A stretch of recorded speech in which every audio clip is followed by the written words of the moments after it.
आज भारतीय जनता पार्टीका राष्ट्रिय प्रवक्ता साथै दार्जिलिङ सांसद राजु विष्टले दार्जिलिङमा एक पत्रकार सम्मेलन आयोजना गरेर बताए कि भारतीय जनता पार्टीले मात्र पहाडको स्थायी राजनैतिक समाधान गर्न सक्छ अनि यस विषयमा भाजपाप्रति पहाडका जनमानसले भरोसा राखिदिने अपिल गरेका छन्।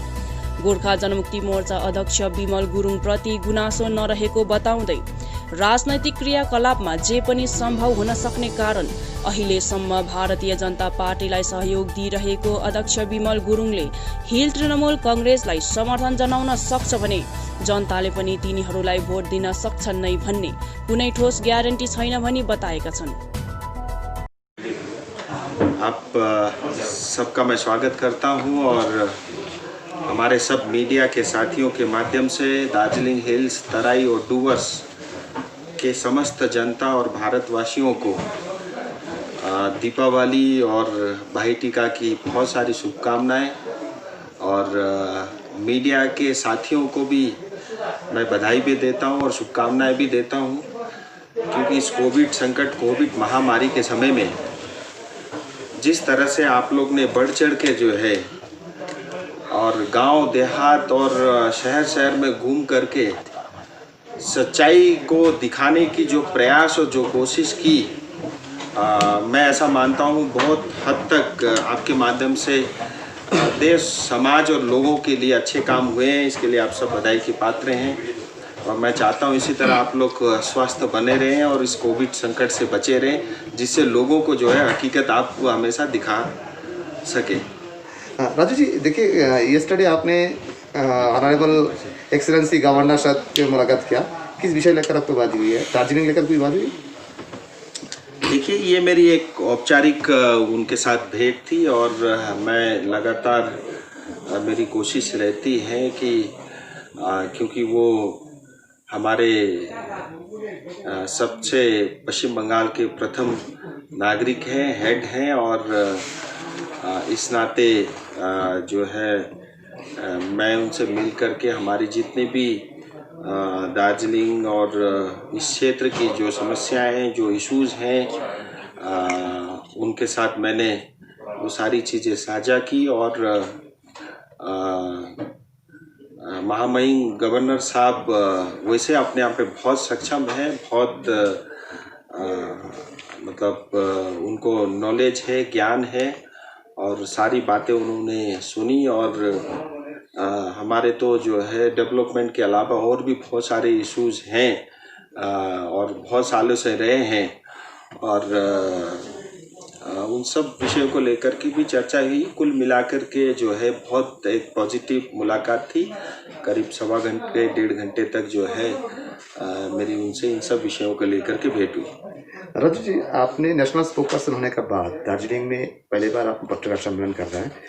इवन आपके ऊपर में बहुत जिम्मेवारी सौंपा गया, क्यों आप अभी सिर्फ दार्जिलिंग का ही नहीं है, आपको भारतीय जनता पार्टी का देश भर की जितने सारे स्टेट हैं वहाँ पर भी आपको ध्यान देना है।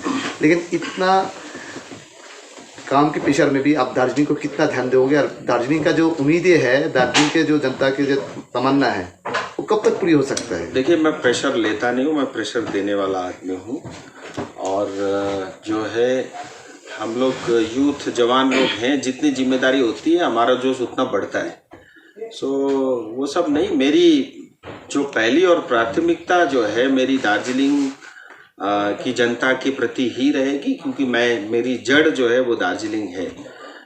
मेरा फाउंडेशन मजबूत रहेगा तभी जो नींव खड़ी होगी, घर बनेगा, वो मजबूत होगा। तो मैं जड़ को कभी नहीं छोड़ सकता, ये मेरी आत्मा है और उसके साथ पार्टी जो भी जिम्मेदारी देगी मैं अपने तरफ से ईमानदारी से प्रयास करूंगा कि मैं उसको पूरा कर सकूं। भारतीय जनता पार्टी आज दुनिया की देखिए सबसे बड़ी पार्टी है और सबसे बड़ी पार्टी का जो है आज जहां भारत में उसकी सरकार है और ऐसी पार्टी का जो है स्पोक पर्सन बनना, नेशनल स्पोक पर्सन बनना मेरे लिए गर्व का विषय है। मैं ऋणी हूं हमारे पार्टी के शीर्ष नेतृत्व का और ये सिर्फ भारतीय जनता पार्टी में ही संभव है। मैं मणिपुर में जन्मा, एक गांव से निकला हुआ लड़का और मुझे जो है पॉलिटिक्स में हार्डली 1.5 साल होने को है, उसके बावजूद भी जो है इतनी बड़ी जिम्मेदारी मुझे दी है। मैं कोशिश करूँगा उस जिम्मेदारी को जो है पूरी ईमानदारी के साथ पूरा करूँ। दार्जिलिंग लेके क्या सोच रहा है आप? एक बात, बाजार में चावल हो रहा है, र्यूमर भी हो सकता है, लेकिन आप लोग सेंट्रल में है, साथ ही आप नेशनल स्पोक पर्सन भी है। दार्जिलिंग में लेफ्टिनेंट गवर्नर के एक बात चल रहा है, मतलब यूटी का प्रोविजन का कोई बात चल रहा है? देखिए, दार्जिलिंग तराई डूवर्स को लेकर के भारतीय जनता पार्टी और हम सब बहुत गंभीर हैं, ये मैं आपको बताना चाहता हूँ। और जो हमने स्थायी राजनीतिक समाधान का जो वादा किया है, जो बोला है, उसको पूरा करने के लिए हम कमिटेड हैं और उसको पूरा करेंगे। और मैं चाहता हूँ वो दिन जल्द से जल्द आए, उसके लिए मैं प्रयास कर रहा हूँ। और भारतीय जनता पार्टी एक ऐसी पार्टी है जो कमिटेड है और हम अपने स्वार्थ के लिए राजनीति नहीं करते। हमारे लिए देश सर्वोपरि है, राष्ट्र सर्वोपरि है। राष्ट्र को ताकतवर बनाने के लिए जो कुछ भी हो सकता है वो सब हम करेंगे। और दार्जिलिंग हिल तराई डूवर्स के लोगों को गर्व है कि हिंदुस्तान में आज एक ऐसी पार्टी है। हमारे इस क्षेत्र में ज़्यादातर गोरखा रहते हैं और हम भी राष्ट्रभक्त हैं, देशभक्त हैं। इसलिए देश को ताकतवर बनाने के लिए जो प्रयास भारत सरकार की तरफ से हो रहे हैं, चाहे वो 370 का हटना हो, चाहे राम मंदिर का बनना हो, चाहे बोरोलिन की समस्या का समाधान हो, चाहे जो हमारे पीड़ित शोषित लोग जिनको नागरिकता देने का काम करने का काम हो, ऐसे बहुत बड़े बड़े फैसले जो कभी सपने में भी नहीं सोच सकता। और हमारे यहाँ की राजनीतिक दल अपनी वोट बैंक के चक्कर में इन सब समस्याओं का समाधान आज तक नहीं कर सकी। लेकिन भारतीय जनता पार्टी ने जब दूसरी बार सरकार में आई, शुरुआत के 6 महीने में ये सब करके दिखाया है। और हम दार्जिलिंग तराई डूवर्स को लेकर के भी, जैसा मैंने बताया, हम गंभीर हैं, उस दिशा में हम लोग सोच रहे हैं। एउटा प्रश्न है तपाईँलाई गर्नु लाग्यो।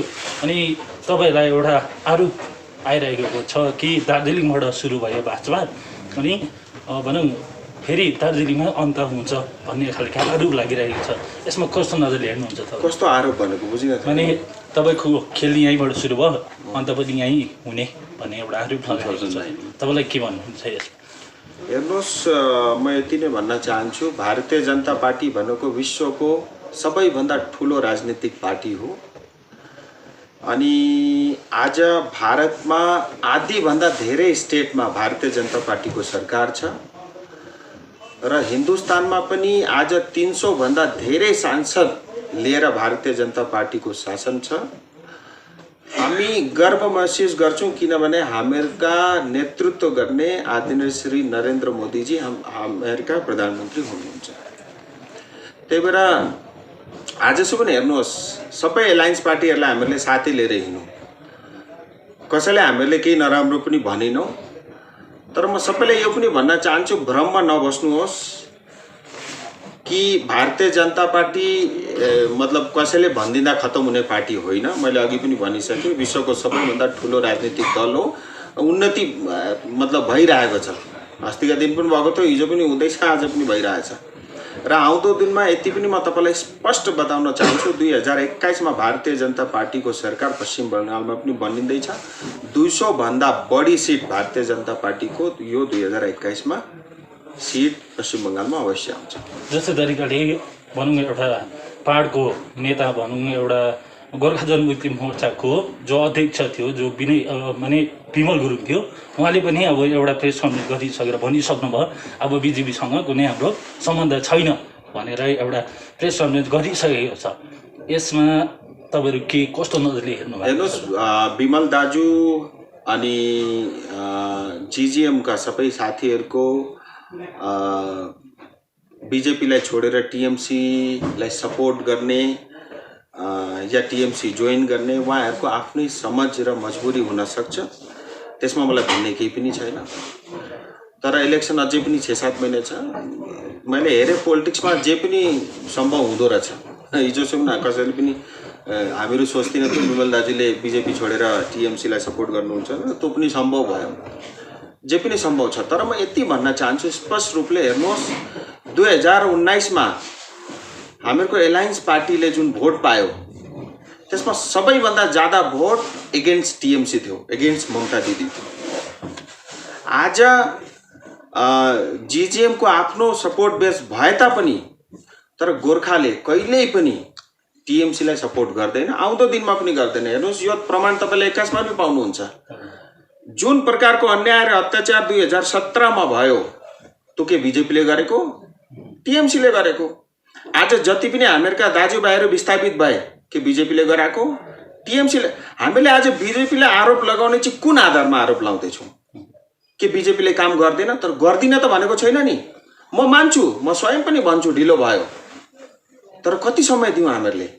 के हामीहरूले गोर्खाल्यान्डको माग गरेको 6 साल अगाडि मात्रै हो? 100 साल भइसक्यो त। आजसम्म कांग्रेसको सरकार थियो, सीपीएम थियो, ममता दिदीको सपोर्टमा पनि केन्द्रमा सरकार थियो, कोही केही समाधान भएन त। कुनै पार्टीले आफ्नो संकल्प पत्रमा लेखिदिएन त स्थायी राजनीतिक समाधान म गर्छु भनेर, अथवा कुनै पार्टीले लेखेको मलाई देखाइदिनुहोस् 11 जाति छुटेका जातिलाई म एसटी स्टेटस दिन्छु भनेर। तर बीजेपीले त आफ्नो संकल्प पत्रमा घोषणा गरिदिएको छ, लेखेको छ। र कुन आधारमा चाहिँ आज हामीहरूले बीजेपीलाई आरोप लाउँदैछौँ? हेर्नुहोस्, आज म सांसद भएको 1.5 साल पनि भइसकेको छैन, हार्डली। अनि यो 1.5 सालमा पनि 8 महिना मैले काम गर्न पाएँ। त्यसको बादमा कोभिड सुरु भयो। त्योभन्दा पछिल्ला हामीहरूका जुन सांसद आलुवालेजी हुनुहुन्थ्यो, त्यो 5 सालमा के भयो म त्यतातिर जान्न। किन भन्दा जुन प्रकारको इस्यु 2017 मा भयो त्यो पनि एउटा ठुलो कारण थियो। तर आज मोदी 2 आइसक्दा त 6 महिनामा हेर्नुहोस्, मैले अघि पनि भने, म बार बार फेरि त्यो कुरा रिपिट गर्दिनँ, असम्भव कामहरू पनि सबै सम्भव भए त। हामीहरूले अलिकति पेसेन्स राख्दाखेरि हामीहरूको समाधान पनि हुन्छ। अनि म अर्को कुरो भन्छु, हेर्नुहोस्, मैले अघि पनि यो कुरा एउटा मिडियाका साथीसँग साझा गरेँ। आज हेर्नुहोस्, हामीले अमेरिका जानु छ भने साइकलमा चढ्दा हुँदैन, त्यसका लागि त फ्लाइटमै जानुपर्छ। आज हामीहरूले टिएमसीलाई सपोर्ट गर्दैछौँ, के टिएमसीले चाहिँ भोलि गोर्खाल्यान्ड दिन्छ?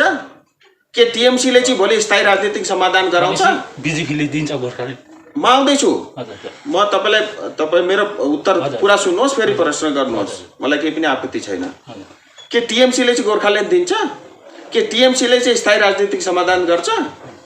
स्पष्ट रूपले भनेको छ त गर्दिन भनेर। तर बीजेपीले त आफ्नो संकल्प पत्रमा तोकेको छ म स्थायी राजनीतिक समाधान गर्छु भनेर। स्थायी गोर्खाका प्रति म इमान्दार छु भनेर बार बार हामीहरूको शीर्ष नेतृत्वले भन्नुभएको छ। अझै के प्रमाण चाहियो? एउटा पार्टीले विरोध गरिरहेको छ, उसको चाहिँ हामीहरू सपोर्ट गर्ने अरे। जुन पार्टीले हामीहरूको सपोर्ट गर्दै उसको चाहिँ हेर्नुहोस्, म फेरि पनि भन्छु, म आफै बीजेपी भएर यो कुरा भनेको होइन, तर म कुनै पनि आधार देख्दिनँ बीजेपीलाई दोषारोपण गर्ने चाहिँ, कुनै पनि आधार देख्दिनँ। अनि एउटा हेर्नुहोस्, म एउटा सांसद हुँ, मसँग जति क्षमता र जति म सक्षम छु, जति क्यापेबिलिटी मसँग छ, ती सबैलाई लिएर 8 महिना तपाईँ ट्रेक रेकर्ड हेर्नुहोस् न। 17 वटा सांसद हुँ म दार्जिलिङको। तर ओन रेकर्ड तपाईँहरूले हेर्नुहोस्, हामीहरूको जति पनि इस्युज होस्, मुद्दा होस्, जहाँ राख्नुपर्छ जसरी राख्नुपर्छ छाती ठोकेर राखिरहेको छु। किनभने राजु बिष्टलाई दार्जिलिङको एउटा यहाँको लोकल पोलिटिक्ससँग केही इन्ट्रेस्ट छैन। यहाँ मलाई न जिटिएको चेयरम्यान बनिनु छ, यहाँ कुनै म्युनिसिपालिटी चेयरम्यान मलाई बनिनु छ। त्यही भएर मेरो आफ्नो स्वार्थ केही पनि छैन। निस्वार्थ भावले गोर्खाको उद्धार होस्, किनभने गोर्खा जातिले धेरै यो देशका लागि त्याग र तपस्या गरेर आएका हौँ। हामीहरूका पुर्खाले धेरै रगत यो देशका लागि बगाएका छन् र त्यसको फलस्वरूप जुन हामीहरूको आज स्थिति हुनु पर्थ्यो त्यो स्थितिमा हामीहरू छैनौँ र गोर्खाको व्यापक रूपमा उद्धार होस् त्यसका लागि म लागि परेको छु। म छोड्दिनँ। अझै पनि 3.5 साल मसँग छ। म छाती ठोकेर प्रेस मिडियाको सामनेमा भन्दैछु, 3.5 सालमा म केही न केही समाधान गरेर देखाउँछु। केही न केही हामीहरूको जति जुन हामीले आज मुद्दाको कुरा गर्छौँ त्यसको समाधान अवश्य भएको हुन्छ।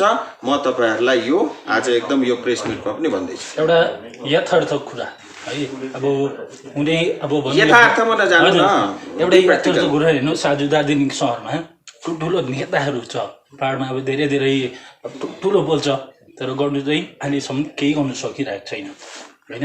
अब तपाईँ एमपी हुनुहुन्छ, तपाईँले म 3 वर्षको समयमा म गरेर देखाउँछु भन्नुहुँदैछ। जनताले चाहिरहेको छ जति सक्दो चाँडोभन्दा चाँडै होस् भन्ने एउटा चाहिरहेको छ। तर यसरी हेर्दै जाँदाखेरि अब साधारण तौरमा पिसिने जनता नै भएको छ होइन। यो कहिलेसम्म चाहिँ यो एउटा हेर्नुहोस्, म जनतालाई पिस्न दिन्न, किन भन्दा हो आजसम्म जनता पिसेको छ, हो आजसम्म दार्जिलिङ र कालिम्पोङ तराई डुवर्समा राजनीति बेसी भएको छ, हो हामीहरूको यहाँनिर राजनेता बेसी भएका छन्, अनि जुन प्रकारको जनताका लागि काम गर्ने त्यो प्रकारको काम भएको छैन। म कुनै पार्टीको नाम लिन, तर यो सच्चाइ पनि हो, आज जनताले पनि यो कुरा बुझेको छ। मैले अघि पनि भने मेरो आफ्नो केही स्वार्थ पनि छैन। हेर्नुहोस्, बिजेपीको पनि आफ्नो स्वार्थ नहुन सक्छ, किन भन्दा सानो ठाउँको लागि, तर मेरो आफ्नो स्वार्थ पोलिटिकल स्वार्थ नभए पनि मेरो आफ्नो मान्छे छन्, त्यहाँ चाहिँ मेरो एउटा स्वार्थ छ, त्यही भएर म गर्छु भनेर तपाईँलाई बारम्बार यो कुरा म तोकिराखेको छु। अब अर्को कुरो मैले यसो बुझ्दै लाँदाखेरि मलाई के लाग्दैछ भने हेर्नुहोस्, आज म चाहन्छु मतलब हामीहरूको सबै एलायन्स पार्टीहरूको लाई साथमा लिएर हिँड्नका लागि मैले आजसम्म कोसिस गरिरहेको छु, आउँदो दिनमा पनि गर्छु। किनभने रिजनल पार्टीको एउटा एस्पिरेसन खत्तम नहोस् भन्ने म पनि चाहन्छु, बुझ्नुभयो।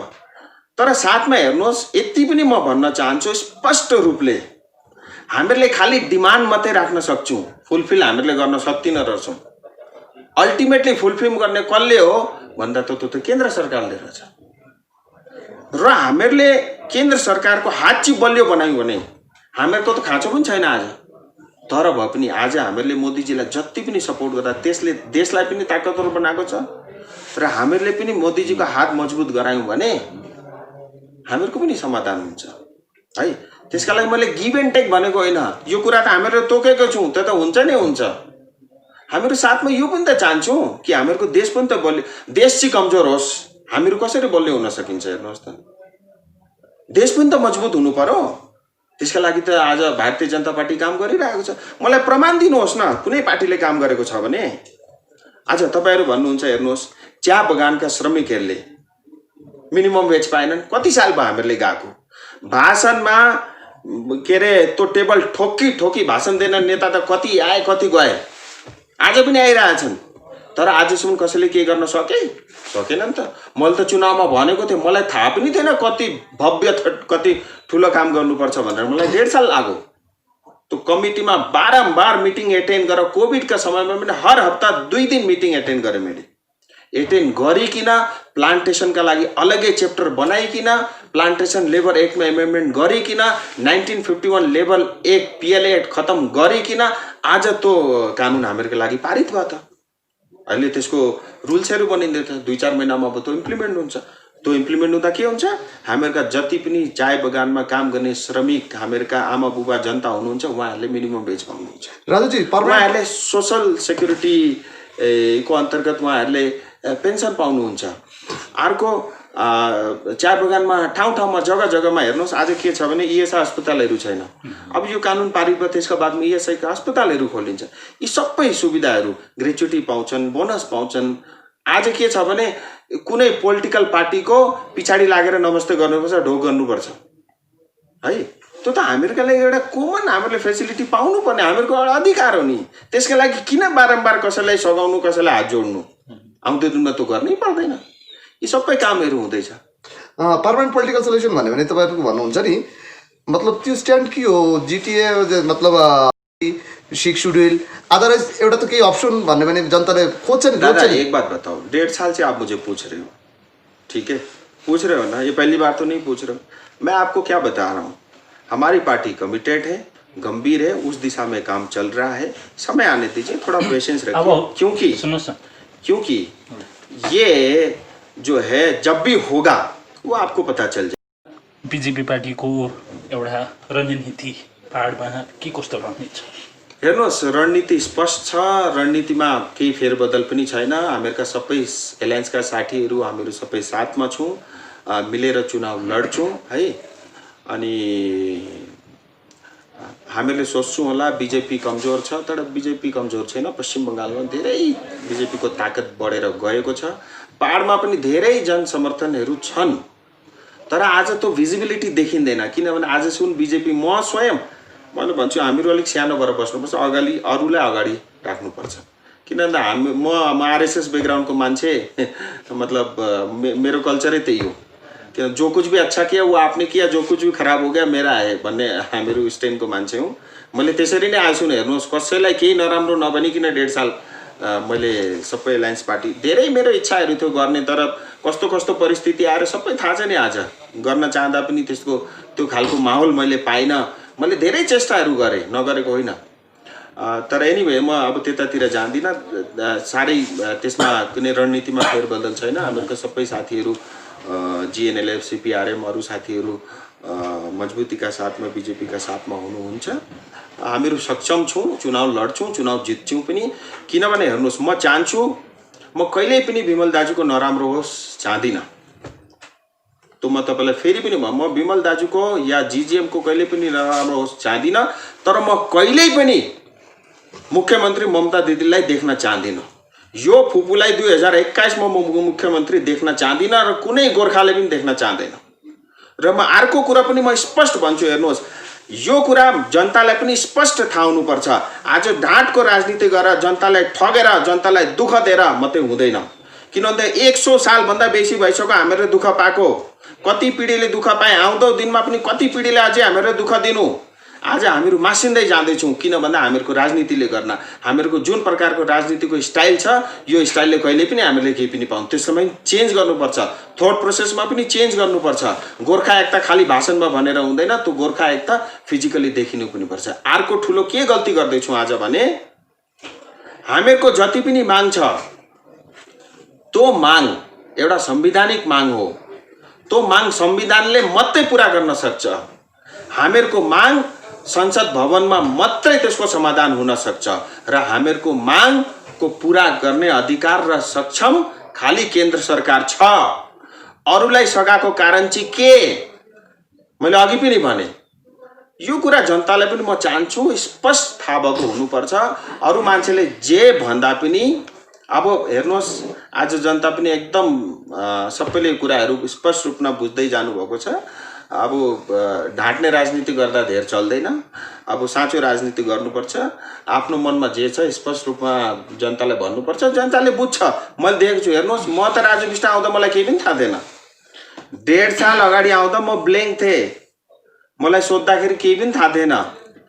तर मेरो मनमा एउटा जिज्ञासा थियो। म हेर्नुहोस्, सानैदेखि मलाई सिक्न मजा लाग्थ्यो।